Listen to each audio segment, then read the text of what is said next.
Chapitre 4. L'Église de Dieu dans les derniers jours. Le peuple de Dieu garde ses commandements. 124. Dieu a une Église terrestre qui élève la bannière de la loi foulée aux pieds et qui présente au monde l'agneau de Dieu qui ôte les péchés du monde. 125. Il n'existe actuellement dans le monde qu'une seule Église qui se tient sur la brèche, défend la place et reconstruit sur les emplacements anciens qui ont été dévastés. 126. Que chacun veille à ne pas s'insurger contre le seul peuple qui remplit toutes les caractéristiques de l'Église du reste, qui garde les commandements de Dieu et possède la foi de Jésus. Dieu possède un peuple distinct, une Église sur la terre, qui n'est comparable à aucune autre, supérieure à toutes les autres dans l'enseignement de la vérité et la défense de la loi de Dieu. Mon frère, si vous enseignez que l'Église adventiste représente Babylone, vous êtes dans l'erreur. Ils ont le témoignage de Jésus. 127.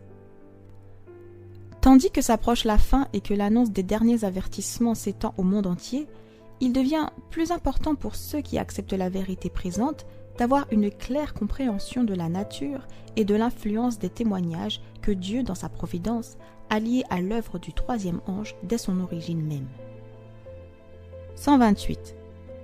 Les hommes pourront ourdir, machination après machination, et l'ennemi chercher par tous les moyens à séduire les âmes pour les écarter de la vérité. Tous ceux qui croient que le Seigneur a parlé par Ellen White et lui a confié un message seront à l'abri des nombreuses erreurs qui surviendront en ces derniers jours. 129. Certains affirmeront avoir des visions. Si Dieu vous donne une preuve claire que la vision vient de lui, vous pouvez l'accepter, mais ne l'acceptez jamais sur la base d'autres preuves, car les gens seront de plus en plus égarés par de faux conducteurs, à l'étranger comme en Amérique. Leur jalon biblique. 130.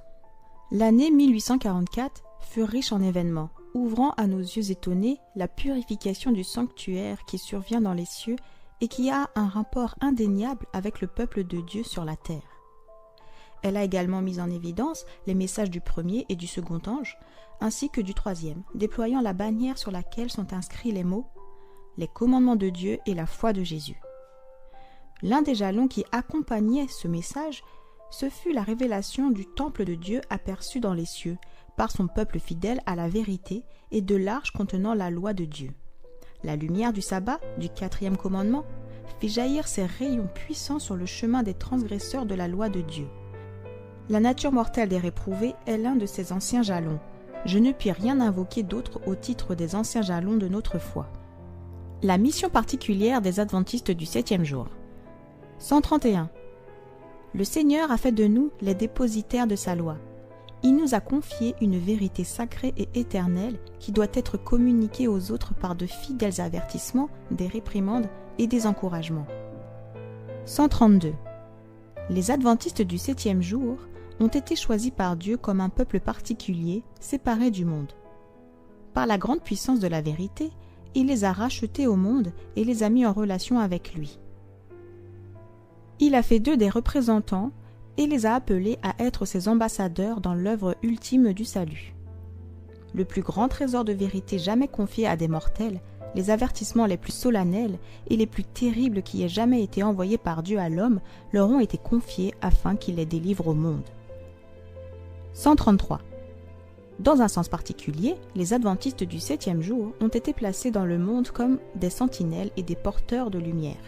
C'est à eux qu'a été confié le dernier avertissement destiné à un monde qui périt. C'est sur eux que brille la merveilleuse lumière qui jaillit de la parole de Dieu. Une tâche d'une solennelle importance leur a été confiée, la proclamation des messages des trois anges. Ils ne doivent pas laisser leur attention s'en détourner.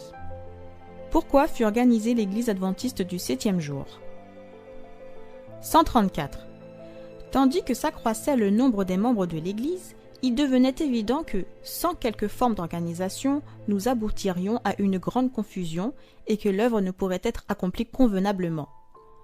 Pour pourvoir aux besoins matériels du ministère, pour introduire l'œuvre dans de nouveaux champs, pour protéger de certains membres indignes, tant les églises que le corps pastoral, pour gérer les propriétés de l'Église, pour la publication de la vérité par la presse et pour quantité d'autres raisons encore, une organisation s'avérait indispensable. 135. Le Saint-Esprit nous a montré qu'il doit régner un ordre et une rigoureuse discipline dans l'Église, et donc que l'organisation est nécessaire. Un système d'organisation et l'ordre marquent toutes les œuvres de Dieu dans l'univers. L'ordre est la loi des cieux et il doit être également la loi du peuple de Dieu sur la terre.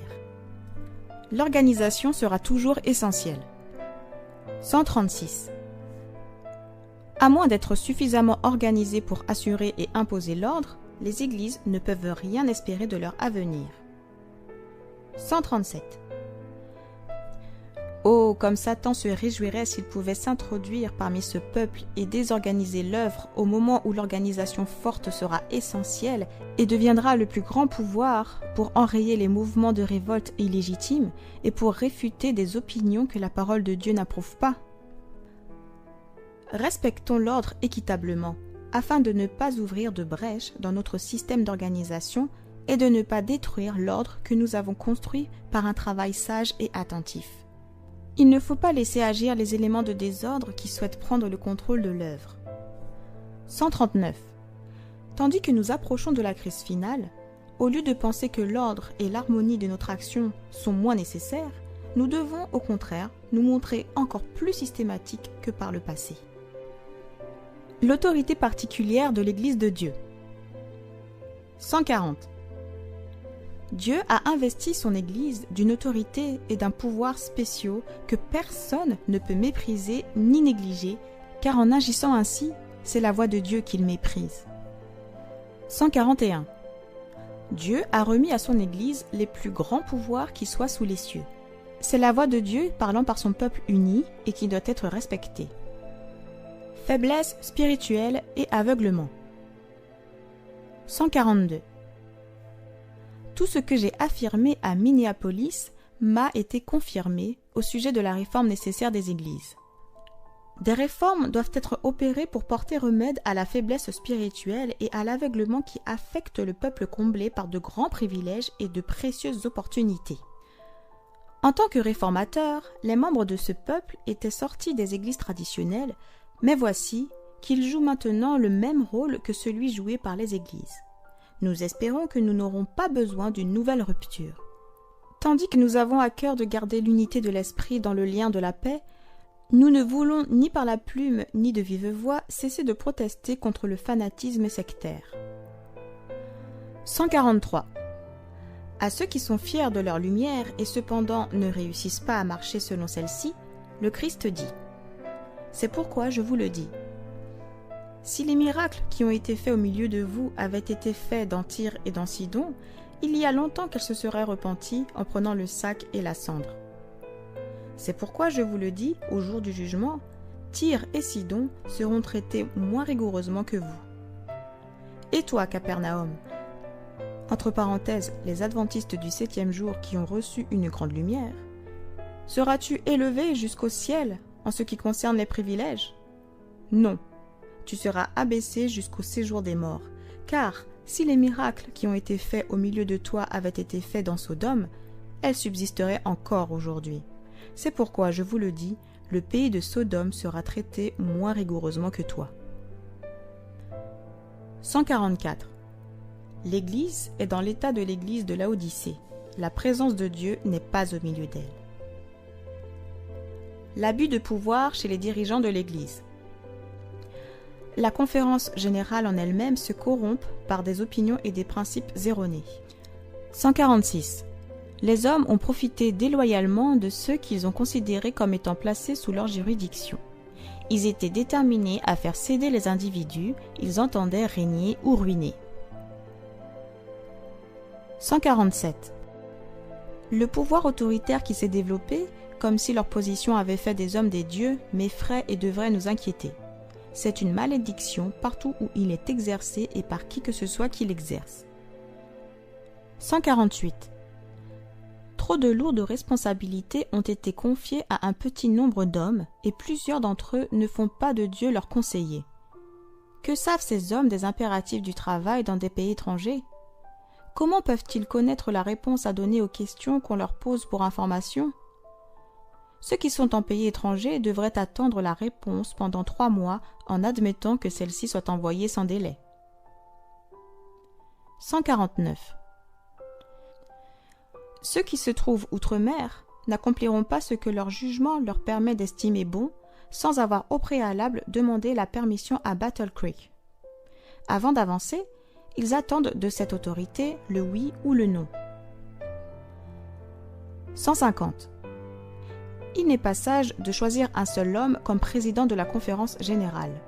Le travail de la conférence générale s'est étendu et certaines choses ont été rendues inutilement compliquées. Un manque de discernement apparaît. Il devrait exister une division du champ ou quelque autre plan qui soit de nature à changer l'ordre actuel des choses. Les dirigeants peu sages ne parlent pas de la part de Dieu. 151. La voix qui vient de Battle Creek, qui a été considérée comme une autorité lorsqu'elle donnait son conseil sur la meilleure façon d'accomplir l'œuvre de Dieu, n'est plus la voix de Dieu. 152. Voilà plusieurs années que je ne considère plus la conférence générale comme la voix de Dieu. 153. Le temps où nous considérions ces hommes de la conférence générale comme se tenant en un endroit sacré pour être la voix de Dieu pour le peuple est révolu. Inutilité d'une nouvelle dénomination. 154. Vous prendrez des passages des témoignages qui parlent de la fin du temps de probation, du crible qui doit secouer le peuple de Dieu, et vous parlerez de l'apparition d'un peuple pur et plus saint qui en sortirait. Eh bien, sachez-le, tout cela fait le jeu de l'ennemi. Si plusieurs entraient dans vos vies et parlaient et agissaient d'après vos affirmations, nous assisterions à la manifestation du mouvement le plus fanatique que nous ayons jamais vu parmi les adventistes du 7e jour. C'est ce que Satan voudrait. 155. Le Seigneur ne vous a pas donné un message pour appeler les adventistes du 7e jour Babylone et pour appeler le peuple de Dieu à en sortir. Toutes les raisons que vous pouvez avancer à ce sujet sont nulles à mes yeux, car le Seigneur m'a donné des lumières décisives qui s'opposent à un tel message. 156. Je sais que le Seigneur aime son Église. Elle ne doit pas être désorganisée et réduite à des groupuscules indépendants. Cette idée n'a pas la moindre vraisemblance, il n'y a pas la moindre preuve qu'une telle chose doive se produire. 157. Je vous le dis, mes frères, le Seigneur a un corps organisé par lequel il travaillera.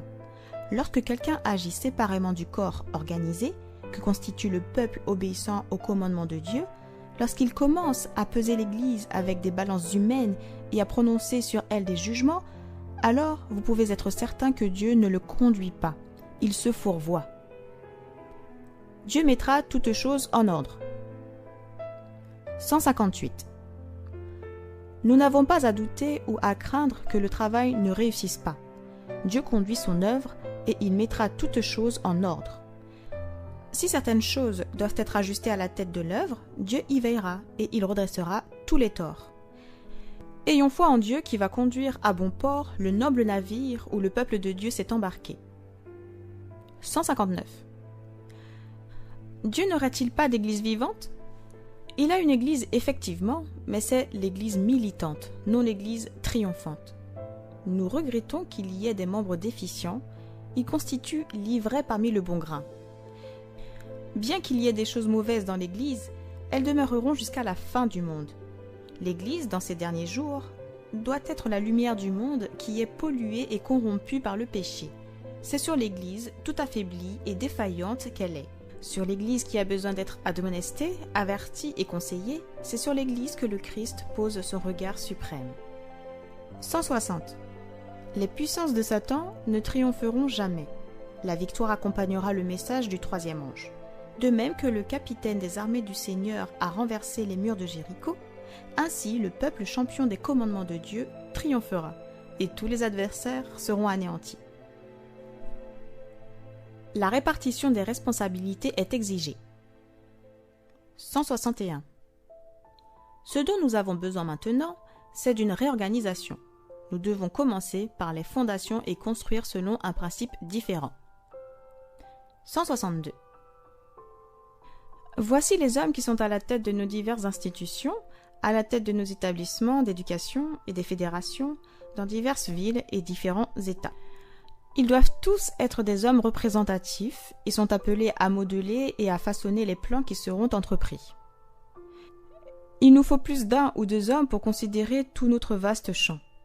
Le travail est grand et aucun esprit humain ne peut dresser le plan de ce qui doit être réalisé. 163.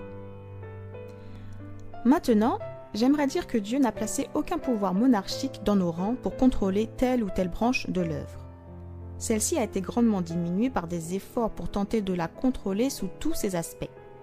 Il faut qu'intervienne une rénovation, une réorganisation. Une nouvelle puissance et une nouvelle force doivent être données au comité nécessaire. 164. De nouvelles fédérations doivent être créées. Il était dans le plan de Dieu qu'une nouvelle union soit créée en Australie. Il n'est pas nécessaire d'écrire à des milliers de kilomètres pour recevoir l'avis de Battle Creek, et ensuite d'avoir encore à attendre la réponse pendant plusieurs semaines. Ceux qui sont sur place doivent décider de ce qui est à faire.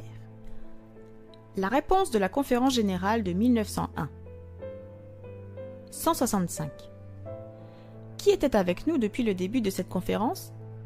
Qui a éloigné les manifestations regrettables qui apparaissaient parfois dans de tels rassemblements ? Qui a arpenté les allées de ce tabernacle ? Le Dieu des cieux et ses anges. Et ils ne sont pas venus pour vous réduire en pièces, mais pour vous donner des esprits droits et pacifiques. Ils sont restés parmi nous pour travailler à l'œuvre de Dieu, pour éloigner les puissances des ténèbres, afin que l'œuvre de Dieu qui nous a été donnée à faire ne soit pas gênée. Les anges de Dieu ont travaillé avec nous. 166. La tournure prise par les événements de cette rencontre a été l'objet du plus grand étonnement de ma vie. Ce n'est point notre œuvre, c'est l'œuvre de Dieu. J'ai reçu des instructions concernant ce problème, mais tant que tout n'était pas complètement terminé à cette rencontre, je ne pouvais les comprendre. Les anges de Dieu n'ont cessé de nous visiter pendant cette rencontre. Je voudrais que vous vous en souveniez tous, et je veux que vous vous souveniez bien aussi que Dieu a déclaré qu'il panserait les plaies de son peuple. 167. Pendant l'assemblée de la conférence générale, le Seigneur a travaillé puissamment pour son peuple. Chaque fois que je pense à cette assemblée, je me sens envahi par un doux sentiment de solennité, et mon âme éclate de gratitude. Nous avons discerné la démarche pleine de majesté de notre Seigneur et Sauveur. Nous louons son saint nom, car il a donné la délivrance à son peuple. 168. Il s'est avéré nécessaire d'organiser des unions, afin que la conférence générale n'exerce pas une autorité dictatoriale sur les diverses fédérations. Le pouvoir qui se trouve à la conférence générale ne doit pas rester concentré entre les mains d'un seul homme, ou deux, ou six. Il doit exister un comité au-dessus de chaque division distincte. La confiance dans l'organisation de l'Église adventiste du 7e jour est confirmée. 169. Nous ne pouvons plus maintenant nous détourner des fondations que Dieu a posées. Nous ne pouvons plus entrer dans une quelconque nouvelle organisation, ce serait une apostasie et l'abandon de la vérité. 170. J'ai reçu instruction de dire aux adventistes du 7e jour du monde entier que Dieu les a appelés à constituer un peuple qui lui est particulièrement précieux. Il a arrêté que son Église sur la terre doit demeurer parfaitement unie dans le Saint-Esprit et les conseils du Seigneur des armées jusqu'à la fin des temps. 171.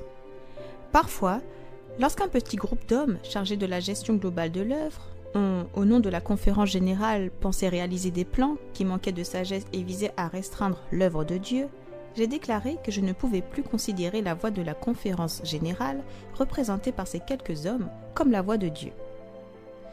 Mais cela ne signifie pas que les décisions d'une conférence générale composée de l'assemblée des hommes, dûment nommée et représentative de toutes les parties du champ, ne doivent pas être respectées. 172. Dieu a ordonné que les représentants de son Église, venus de tous les pays du monde, lorsqu'ils sont réunis en conférence générale, doivent avoir l'autorité. L'erreur que certains risquent de commettre, c'est de confier au jugement d'un seul homme ou d'un petit groupe d'hommes la pleine autorité et l'influence dont Dieu a investi son Église par le moyen du jugement et par la voie de la conférence générale, assemblée pour élaborer les plans qui devront assurer la prospérité et l'avancement de son œuvre. 173. Dieu a investi son Église d'une autorité spéciale et d'un pouvoir que personne n'est autorisé à négliger et à mépriser, car celui qui le fait méprise la voix de Dieu. 174. Je me sens encouragé et béni lorsque je réalise que le Dieu d'Israël guide toujours son peuple et qu'il continuera à rester avec lui jusqu'à la fin des temps. Une déclaration de W.C. White. 175. Je lui ai dit, à Madame Lisa Scott, comment ma mère considérait l'expérience de l'Église du reste, et je lui ai fait part de son enseignement ferme selon lequel Dieu ne permettrait pas que cette Église apostasie au point que l'apparition d'une nouvelle Église soit jamais nécessaire. Le réveil spirituel est encore nécessaire. 176. Un jour, à midi, j'écrivais mes impressions sur l'œuvre qui aurait pu être accomplie lors de la dernière conférence générale de 1901. Si les hommes en place avaient suivi la volonté et la voie de Dieu. Ceux qui ont reçu de grandes lumières n'ont pas marché dans la lumière. La rencontre s'est terminée sans aboutir. Ces hommes ne se sont pas humiliés devant le Seigneur comme ils auraient dû le faire, et le Saint-Esprit n'a pas été accordé. 177. J'en étais à ce point lorsque je perdis conscience, et il me sembla que j'assistais à une scène qui se déroulait à Battle Creek. 178. Nous étions assemblés dans l'auditorium du tabernacle, on offrit la prière, on chanta un cantique, puis on offrit une nouvelle prière. Les plus ferventes supplications montèrent vers Dieu. La réunion était empreinte de la présence du Saint-Esprit. 179. Chacun semblait disposé à mettre de côté son orgueil et à faire une confession sincère. Et ceux qui conduisaient cette expérience spirituelle étaient ceux qui avaient l'influence, mais n'avaient pas auparavant le courage de confesser leurs péchés. 180. Une joie comme nous n'en avons jamais connue se faisait sentir dans le tabernacle. 181. Puis je sortis de mon inconscience, et pendant un moment, je ne pus comprendre où j'étais. Ma plume était encore dans ma main. Alors la parole me fut adressée. Voilà ce qui aurait pu être. Tout cela, c'est ce que le Seigneur voulait faire pour son peuple. Tout le ciel ne demandait qu'à donner sa grâce. Je me pris à penser où nous en serions si le travail avait été achevé à la dernière conférence générale. 182. J'ai été profondément impressionné par des scènes qui se sont passées devant moi récemment durant la nuit. J'avais l'impression d'assister à un grand mouvement, un grand réveil, qui gagnait plusieurs endroits. Notre peuple allait de l'avant en bon ordre, répondant à l'appel de Dieu. La patience de Dieu envers son peuple. 183. L'Église a échoué, tristement échoué, et n'a pas répondu à l'attente de son Rédempteur, et cependant, le Seigneur ne se retire pas de son peuple. Il le supporte encore. Non qu'il trouve quelque bien en lui, mais afin que son nom ne soit pas déshonoré devant les ennemis de la vérité et de la justice, afin que les puissances sataniques ne puissent triompher par la destruction du peuple de Dieu. Il a supporté son entêtement, son incrédulité, sa folie. Avec une merveilleuse constance et avec compassion, il l'a discipliné. S'il accepte ses instructions, il le purifiera de ses tendances perverses, lui accordant un salut éternel et en faisant le monument commémoratif du pouvoir de sa grâce. 184. Nous ne pouvons pas oublier que l'Église, aussi faible et défaillante qu'elle soit, est le seul objet terrestre sur lequel le Christ porte son suprême regard. Il la surveille avec sollicitude et il la fortifie par son Saint-Esprit. Dieu travaille avec ceux qui lui sont fidèles. 185. Le Seigneur Jésus aura toujours un peuple choisi pour le servir. Lorsque les Juifs ont rejeté le Christ, le prince de la vie, il leur retira le royaume de Dieu pour le donner aux gentils. Dieu continuera à travailler selon ce principe dans toutes les branches de son œuvre. 186. Lorsqu'une Église se montre infidèle à la parole du Seigneur, quelle que soit sa position, si élevée et si sacrée que soit sa vocation, il ne peut plus travailler avec elle. D'autres sont choisis pour porter d'importantes responsabilités. Mais si ceux-ci, à leur tour, ne purifient pas leur vie de toute mauvaise action, s'ils ne se contrôlent pas par des principes purs et saints, alors le Seigneur les châtie sérieusement et les humilie. Et, à moins qu'ils ne se repentent, il les prive de leurs fonctions et les blâme. Jugez selon la lumière reçue. 187. L'Église adventiste du 7e jour sera pesée dans les balances du sanctuaire. Elle sera jugée selon les privilèges et les avantages qui lui ont été accordés. Si son expérience spirituelle n'est pas à la hauteur des grâces que le Christ lui a consenties à un prix infini, si les bénédictions qui lui ont été accordées ne l'ont pas qualifiée pour accomplir le travail qui lui a été confié, alors la sentence tombera sur elle. Trouvez léger. C'est par la lumière qui lui a été accordée, c'est par les opportunités qui lui ont été offertes qu'elle sera jugée. 188. Des remontrances solennelles et des avertissements rendus manifestes par la destruction de locaux particulièrement précieux pour le service nous disent « Souviens-toi d'où tu es tombé, repens-toi et pratique tes premières œuvres. » 189. À moins que l'Église, qui est maintenant corrompue par ses chutes, ne se repente et ne se convertisse, elle goûtera le fruit amer de ses propres œuvres jusqu'à ce qu'elle ait en horreur elle-même. Lorsqu'elle résistera au mal et qu'elle choisira le bien, lorsqu'elle recherchera Dieu avec toute l'humilité requise et s'élèvera à la hauteur de sa vocation à Christ, se tenant sur la plateforme de la vérité éternelle, et par la foi, s'emparant des objectifs préparés pour elle, alors elle sera guérie. Elle apparaîtra dans sa simplicité et sa pureté divine, exempte de compromis terrestres, démontrant que la vérité l'a vraiment affranchie. Alors, ses membres seront véritablement les élus de Dieu et ses représentants. L'histoire d'Israël est un avertissement pour nous.